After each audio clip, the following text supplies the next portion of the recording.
बहरेज पंचायत बनी प्रदेश की पहली ग्रीन पंचायत। सीएम ने सौर ऊर्जा संयंत्र का किया शुभारंभ। प्रतिदिन 3000 यूनिट ऊर्जा का हो रहा उत्पादन।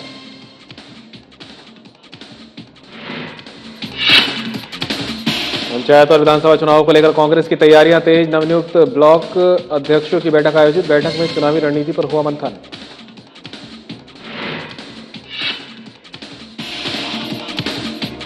सिरमौर में जनगणना 2027 की तैयारी तेज। फील्ड ट्रेनरों का 3 दिवसीय प्रशिक्षण शुरू। अधिकारियों को डिजिटल स्वगणना प्रणाली को लेकर दिए दिशा निर्देश।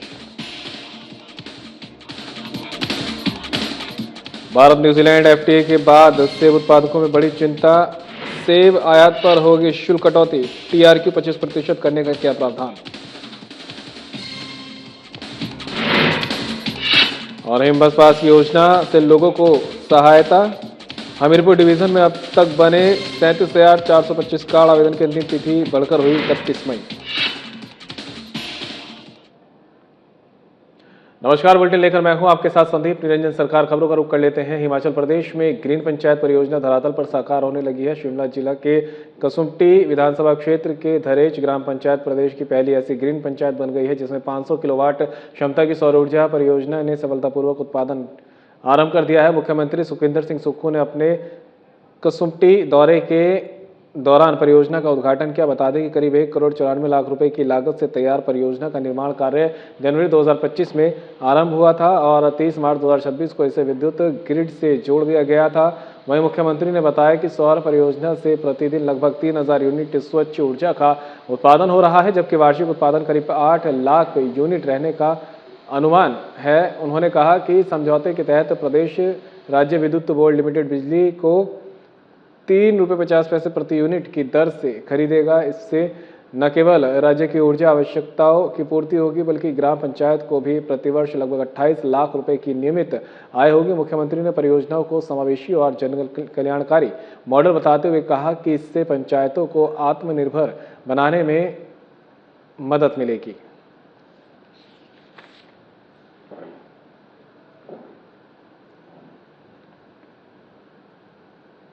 बीजेपी प्रदेश अध्यक्ष डॉक्टर राजीव बिंदल ने मंत्री हर्षवर्धन के बयान पर तीखा पलटवार करते हुए कहा कि बीजेपी को महिला विरोधी बताना पूरी तथ्यहीन और भ्रामक है।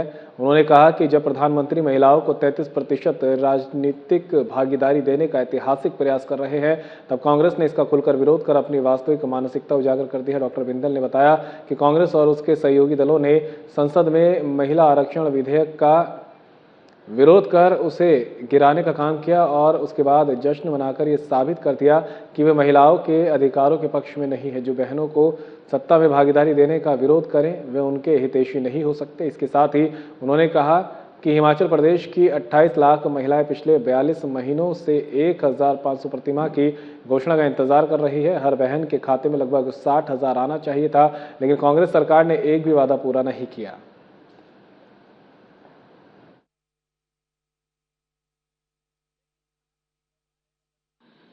हिमाचल प्रदेश कांग्रेस पार्टी के बड़े नेता और माननीय मंत्री हर्षवर्धन जी द्वारा दिया गया बयान तथ्यों से पूरी तरह से परे है।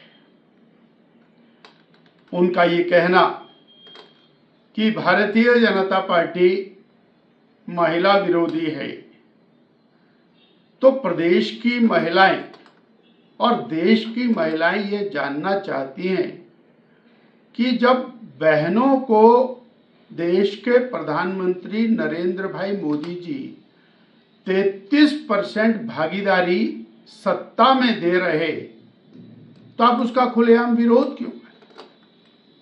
और विरोध इस स्तर का किया कि उस बिल का विरोध किया, विरोध करके उस बिल को गिराया गया और गिराने के बाद खुशियां मनाने के लिए लड्डू बांटे गए। यानी बहनों की सत्ता में भागीदारी का विरोध करने वाले कांग्रेस के नेता बहनों के हितैषी बन रहे हैं। हिमाचल प्रदेश की 28 लाख बहनें पिछले 42 महीने से अपने 1500 रुपया महीने का इंतजार कर रहे हैं। एक एक बहन के खाते में 60,000 रुपया अभी तक आ जाना चाहिए था। और ये झूठ का, गारंटियों का टोकरा लेकर सारे प्रदेश में घूम रहे। प्रदेश कांग्रेस नेतृत्व ने आगामी पंचायत और विधानसभा चुनावों को ध्यान में रखते हुए संगठनात्मक तैयारियां तेज कर दी है। इसी क्रम में प्रदेश अध्यक्ष द्वारा नवनियुक्त ब्लॉक अध्यक्षों की एक महत्वपूर्ण बैठक भी आयोजित की गई, जिसमें कई जिलों से 30-30 प्रतिनिधियों ने भाग लिया। बता दें कि बैठक में संगठन को जमीनी स्तर पर मजबूत करने और चुनावी रणनीति को लेकर विस्तृत चर्चा हुई। प्रदेश कांग्रेस प्रभारी रजनी पाटिल ने कहा कि ब्लॉक अध्यक्ष संगठन की रीढ़ होते हैं और उनके माध्यम से पार्टी सीधे जनता तक पहुंचती है, इसलिए कार्यकर्ताओं को हर स्तर पर सक्रिय किया जाएगा। उन्होंने बताया कि पार्टी जल्द ही जनता के बीच जाकर उनकी समस्याओं और नाराजगी के कारणों को समझेगी और उसी आधार पर मुद्दे तय किए जाएंगे। बैठक में प्रदेश की आर्थिक स्थिति और केंद्र से अपेक्षित सहयोग पर भी चर्चा हुई। उम्मीदवार चयन प्रक्रिया के लिए एक समिति गठित करने की बात कही गई, जो फीडबैक के आधार पर निर्णय लेगी। पार्टी ने महिलाओं को प्राथमिकता देने की नीति जारी रखने के संकेत भी दिए और अंत में नेतृत्व ने एकजुट होकर चुनाव मैदान में उतरने तथा जनता को विश्वास जीतने का संकल्प दोहराया।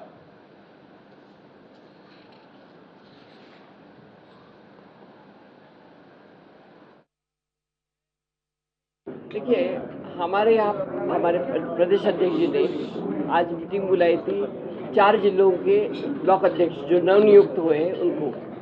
उसमें से 30 लोगों का 30 लोग आ गए थे और जिसमें हमने आगे की रणनीति का विचार विनिमय किया, क्योंकि ब्लॉक अध्यक्ष ये ऐसे होते हैं कि जिनके माध्यम से हम लोगों तक पहुंचते हैं। तो इसलिए अभी हमारे आगे आने वाले पंचायत चुनाव होंगे, 1.5 साल के बाद आने वाला विधानसभा चुनाव होगा, उसके लिए हमारी क्या रणनीति रहेगी, उसके लिए हमने विचार विनिमय किया। देश भर में जनगणना 2027 की तैयारियां शुरू हो चुकी है। इसी कड़ी में हिमाचल प्रदेश के सिरमौर जिला मुख्यालय नाहन में फील्ड ट्रेनरों के लिए 3 दिवसीय प्रशिक्षण कार्यक्रम का आयोजन किया गया, जहां अधिकारियों को डिजिटल जनगणना और स्वगणना प्रणाली को लेकर दिशा निर्देश दिए गए। नाहन के बचत भवन में आयोजित प्रशिक्षण कार्यक्रम में 30 फील्ड ट्रेनर भाग ले रहे हैं। 3 दिन तक चलने वाले इस प्रशिक्षण में जनगणना के तकनीकी और व्यवहारिक पहलुओं पर विस्तार से जानकारी दी जा रही है। इस बार जनगणना पूरी तरह डिजिटल माध्यम से की जाएगी और पहली बार स्वगणना प्रणाली लागू की जा रही है। इसके तहत आम नागरिक मोबाइल ऐप और वेब पोर्टल के माध्यम से स्वयं अपनी जानकारी दर्ज कर सकेंगे। कार्यक्रम के दौरान अधिकारियों ने कहा कि जनगणना केवल आंकड़ों का संग्रह नहीं बल्कि देश के विकास की आधारशिला है। इसके आधार पर भविष्य की योजना और नीतियां तैयार की जाती है।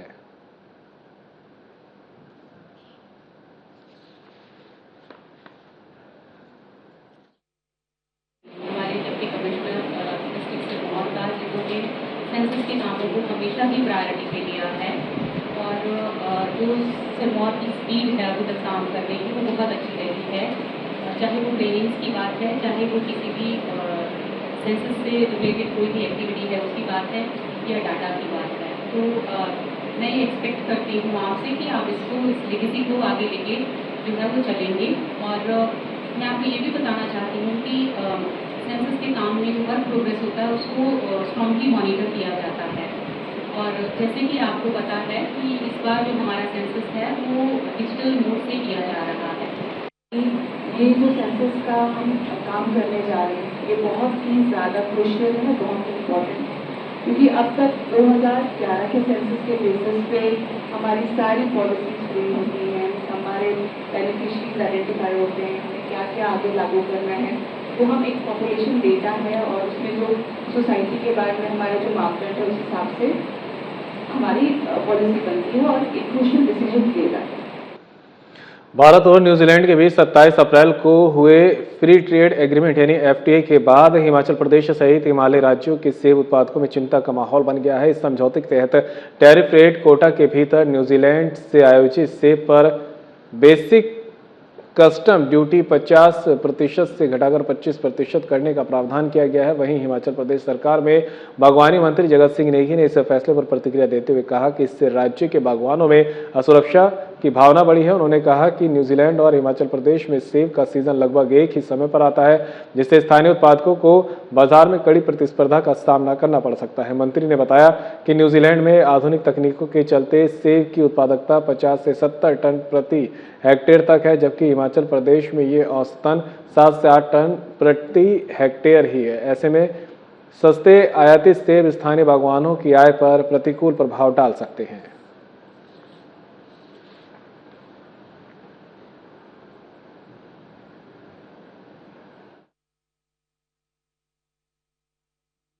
ट्रेड एग्रीमेंट को लेकर बागवानों की चिंता, हिमाचल प्रदेश की चिंता और यहाँ तक कि जम्मू कश्मीर और उत्तराखंड, ये काफ़ी समय से चला हुआ था कि ये जो सेब का या फलों का आयात होता है उसके ऊपर जो ड्यूटी लगाते हैं हम उसको कम कर रहे हैं।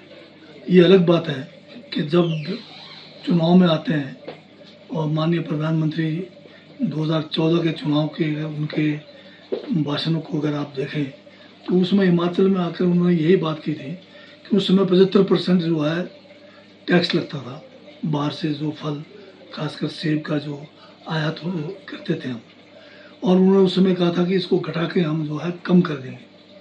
परंतु उनके समय में जो है ये पहले 50% पे आ गया और अब जो है इसको खासकर न्यूजीलैंड को 25% पे ला दिया और यहाँ तक कि यूएसए को तो बिल्कुल जो है फ्री कर दिया।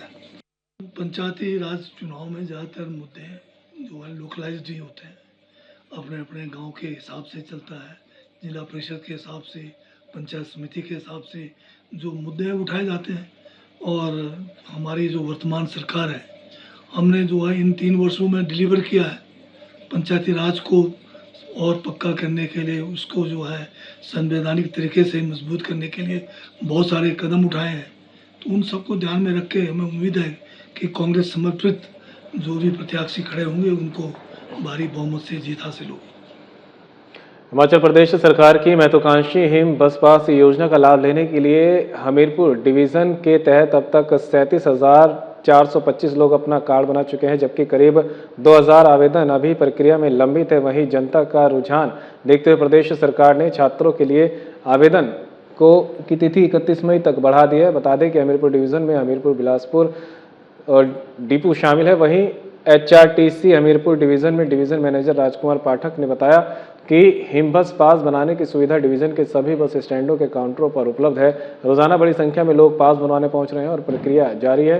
उन्होंने कहा कि स्कूल और कॉलेज के विद्यार्थियों को सरकार की ओर से विशेष रियायत दी गई है, इसलिए छात्र छात्राएं अब 31 मई तक आवेदन कर योजना का लाभ ले सकते हैं। इससे उन्हें यात्रा में किराए पर राहत मिलेगी और नियमित आवागमन आसान होगा। राजकुमार पाठक ने कहा कि महिलाओं के लिए हिम पास की पूर्व निर्धारित तिथि समाप्त हो चुकी है, लेकिन महिलाएं अभी भी 50% सब्सिडी कार्ड के लिए आवेदन कर सकती हैं। उन्होंने सभी पात्र लोगों से अपील की है कि सरकार की इस जनहितकारी योजना का अधिक से अधिक लाभ उठाएं।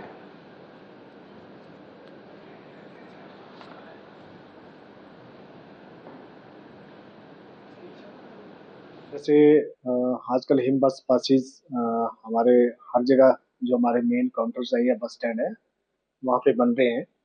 उसकी जो हमीरपुर डिवीजन की जो स्थिति है, मैं आपको जो 28 आज तक अभी तक जो पासिस जनरेट हो चुके हैं या जिसकी एप्लीकेशन हमारे पास आई है उसकी मैं डिटेल आपको बता दूं।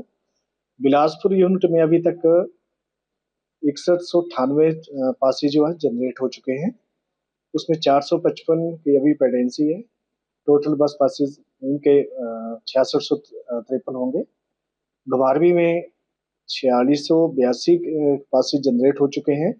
177 की इनकी पेंडेंसी है और 4859 टोटल पासिस होंगे इनके। देहरा यूनिट में 4537 हिम बस पास जनरेट हो चुके हैं। 16 की पेंडेंसी है। 4553 इनके टोटल पासिस रहेंगे। हमीरपुर में जो कि डिवीजन में सबसे ज्यादा है, 12,872 हिम बस बसेस कार्ड जो पासिस है जनरेट हो चुके हैं। 936 की अभी इनकी पेंडेंसी है और 13,808 इनके टोटल पासिस।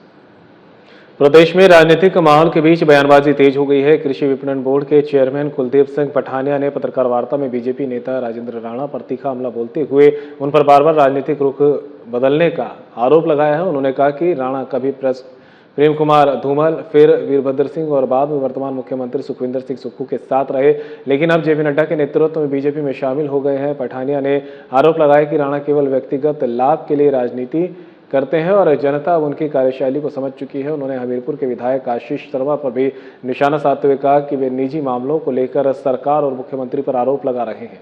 साथ ही बीजेपी नेता राजीव बिंदल का उल्लेख करते हुए उन्होंने पार्टी की कथित नीतियों और वादों पर सवाल उठाए हैं।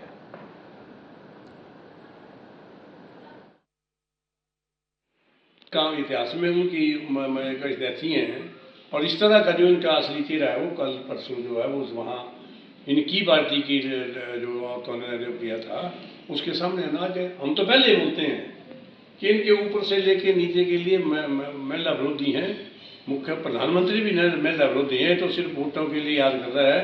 जो इसको मिली थी जो भगवान की तरफ से उसको भी छोड़ गया। तो इन पे कोई विश्वास नहीं है। बोलते कुछ और है, करते कुछ और है। झूठ के ऊपर सरकार चली हुई है और झूठ के ही ऊपर आगे बढ़ रही है। बाकी इनमें इंटरनल कोई नहीं है। कभी वो प्रेस कॉन्फ्रेंस नहीं कर सकते, कभी में हाँ आपदा में आए तो यहाँ 1500 करोड़ दिया वो नहीं आया। अब ओपीएस को हटाने के प्रयास मुख्यमंत्री को दबाव डाल रहे हैं। हमारा आरडीजी ने पूरी जो है वो नीति आज से 70 साल पहले चलती थी, कई स्टेट में हमारा प्रदेश आता। बुलेटिन मेरे साथ इतना ही, दीजिए इजाजत, नमस्कार।